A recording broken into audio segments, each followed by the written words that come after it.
Good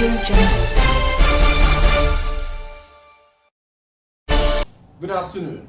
Here is the national news from BGI TV Current. I am Moribe Rabida Lawal. First are the major headlines for the national news. NLC threatens to create Hall of Fame for corrupt judges at tribunal. CBN speaks on withdrawal of redesigned notes amid scarcity. 1,300 stranded Nigerians leave Sudan.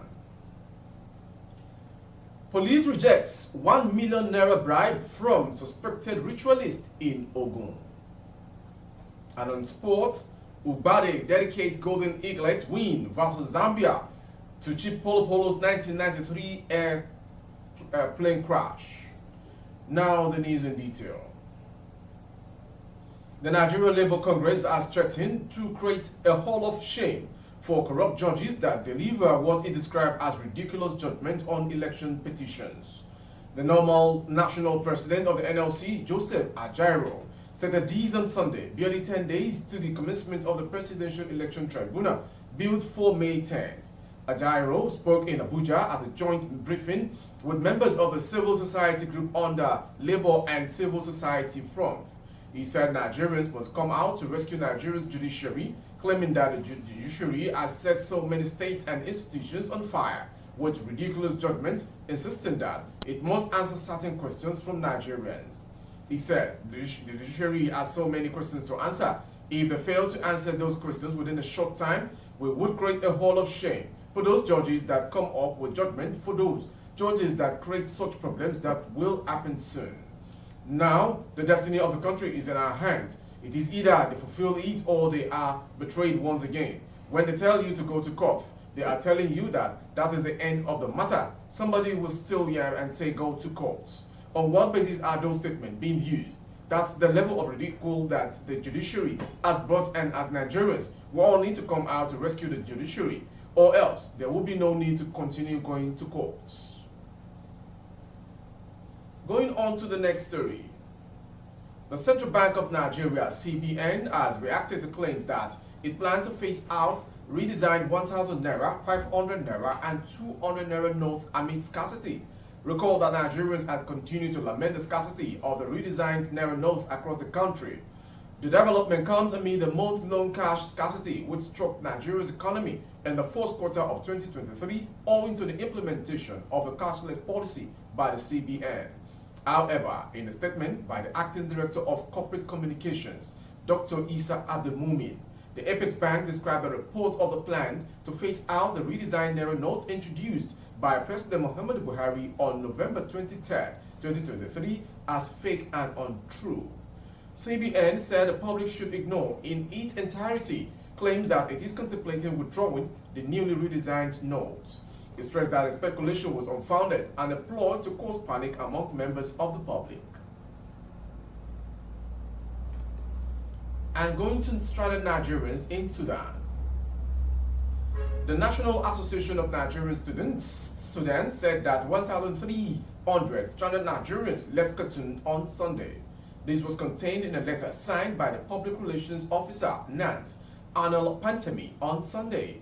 However, the letter did not state where the stranded Nigerians would head to, either Aswan or Port Sudan.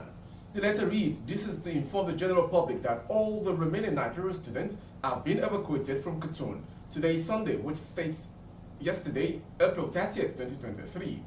There were a total of 26 buses and each bus contained about 50 people. We continue to ask for everyone's prayers and we hope all the students will be able to reach Nigeria safely. We are ever grateful for your continued support and prayers. Coming to Ogun from Sudan. Operatives of Ogun State Police Command have arrested a member of a notorious ritualist syndicate who killed and dismembered the body of one Oyindamola Adeyemi in Ijebu-Ode on the 28th day of January 2023. The command spokesperson Abimbola Oyemi disclosed this in a statement he made available to newsmen in Abeokuta, the Ogun State capital. According to Oyemi, the suspect, 35-year-old Ifasoji Ayan Beson, whose other members of his gang had earlier been arrested, was apprehended following a painstaking intelligence-based investigation embarked upon by detectives from Obalende Divisional Headquarters, which led them to his hideout at Ijade Loti area of Ijebu-Ode. The statement read, men of Ogun State Police Command on the 28th of April 2023 arrested a member of a notorious ritualist syndicate who killed and dismembered the body of one Oyinda Mola at Ijebu-Ode on the 28th day of January 2023. The suspect had earlier been indicated by members of the syndicate for buying 2 legs of a victim, but took to the flight immediately he heard that he has been mentioned by his colleagues. Since then, the DPO of Alende Division SP Murphy Salami detailed his detectives to be on his trail with the view to arrest him and possibly recover the deceased's 2 legs from him and prosecute him with his colleagues in crime. Luck, however, ran against him when he was apprehended at his Ijebu-Ode hideout on the 28th of April 2023. Immediately he was arrested, the suspect made an offer of 1 million naira bribe to the policeman, which was rejected. On interrogation, he confessed being part of the syndicate that killed Oyinda Mola Adeyemi and that he was the person who severed the 2 legs of the deceased, which he claimed he used for ritual purpose. Meanwhile, the Commissioner of Police, Olarewaju Yomi Olademeji, who commended his men for their uprightness, has directed that the suspect be transferred to the State Criminal Investigation Department in order to prosecute him with other members of his syndicates. And to end the national news is a sports story. Golden Eaglet coach Onduka Ubade has dedicated his team's win against Zambia to members of the Chipolo Polo senior men's squad that died in an air crash in 1993. The Eaglet got their campaign at this year's Under-17 AFCON off to a good start with a 1-0 win in Group B on Sunday. Favour Daniel was a hero for the Eaglet as a 77th minute strike sealed the win for Nigeria. Reflecting on the 30th anniversary of the crash, Ubade said the Eaglet's win is dedicated to the Zambian team that lost their lives. On the evening of 27th April 1993, a DHC-5 Buffalo transport aircraft of the Zambian Air Force crashed into the Atlantic Ocean shortly after taking off from Libreville, Gabon. The flight was carrying most of the Zambian national football team to a 1994 FIFA World Cup qualifier against Senegal in Dakar. All 25 passengers and 5 crew members were killed. I was a player myself back then, and when I heard about the match and crash, I was very saddened because it is a thing that doesn't happen so often except for natural ones.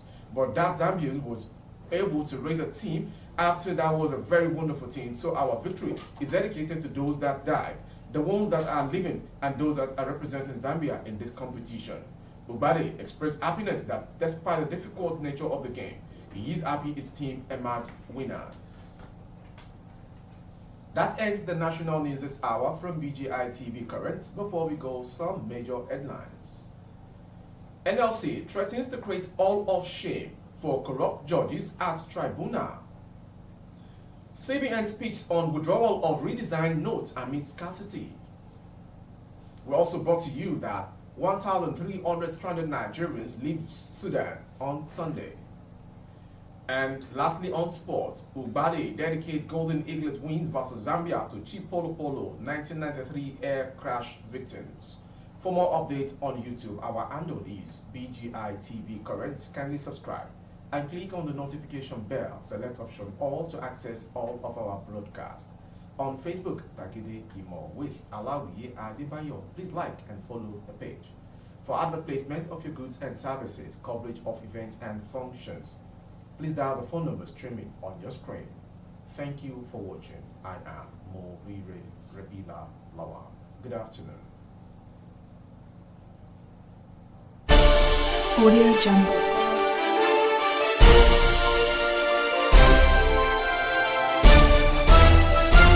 Audio Jungle.